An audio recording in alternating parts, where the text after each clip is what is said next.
देश के एक राज्य से हजारों संविदा और आउटसोर्सिंग कर्मचारियों के लिए एक बहुत बड़ी और राहत भरी खबर है। जी हां, झारखंड की सरकार अब कर्मचारियों को नियमित करने की दिशा में एक अहम कदम उठाने जा रही है।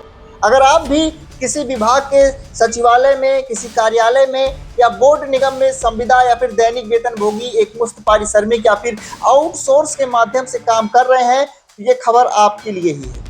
अब सरकारी नियुक्तियों के लिए होने वाली प्रतियोगी परीक्षाओं में कम अंक आने पर भी आपको अनुभव के आधार पर वेटेज यानी कि अतिरिक्त अंकों का लाभ दिया जाएगा। क्रमिक एवं प्रशासनिक सुधार विभाग ने इस संबंध में एक प्रस्ताव तैयार कर लिया है, जिसे सहमति के लिए विधि एवं वित्त विभाग को भेज दिया गया है। प्रस्ताव के अनुसार प्रतियोगी परीक्षाओं में अधिकतम 15% तक अतिरिक्त वेटेज देने का प्रावधान किया गया है। लेकिन ये वेटेज कैसे मिलेगा, चलिए आपको विस्तार से समझा देते हैं।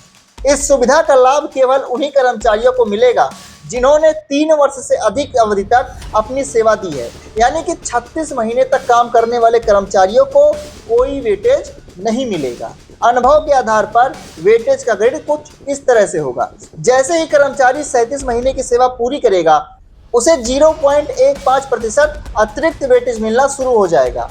40 महीने की सेवा पर यह वेटेज 0.60% होगा। 60 महीने की सेवा पर 3.60%, 120 महीने की सेवा पर 12.60% और 136 महीने या फिर उससे अधिक की सेवा पूरी करने पर अधिकतम 15% वेटेज का लाभ मिलेगा। सरकार ने स्पष्ट किया है कि किसी भी स्थिति में यह वेटेज 15% से अधिक नहीं होगा। अब सवाल यह है कि सरकार यह छूट क्यों दे रही है। दरअसल सरकार का मानना है कि जो लोग लंबे समय से विभागों में काम कर रहे हैं, उन्हें विभागीय कार्यप्रणाली का बेहतर अनुभव और समझ होती है। इसी अनुभव, दक्षता और कार्य कुशलता को मान्यता देने के उद्देश्य से यह निर्णय लिया जा रहा है। आपको बता दें कि झारखंड में इस वक्त करीब 1,60,000 संविदा और आउटसोर्सिंग कर्मचारी कार्यरत हैं। ये कर्मचारी मुख्य रूप से स्वास्थ्य, शिक्षा, जिसमें पैरा शिक्षक भी शामिल है, और तकनीकी क्षेत्रों में अपनी सेवाएं दे रहे हैं। इनकी नियुक्ति निजी एजेंसियों या फिर सीधे अनुबंध के माध्यम से की जाती है।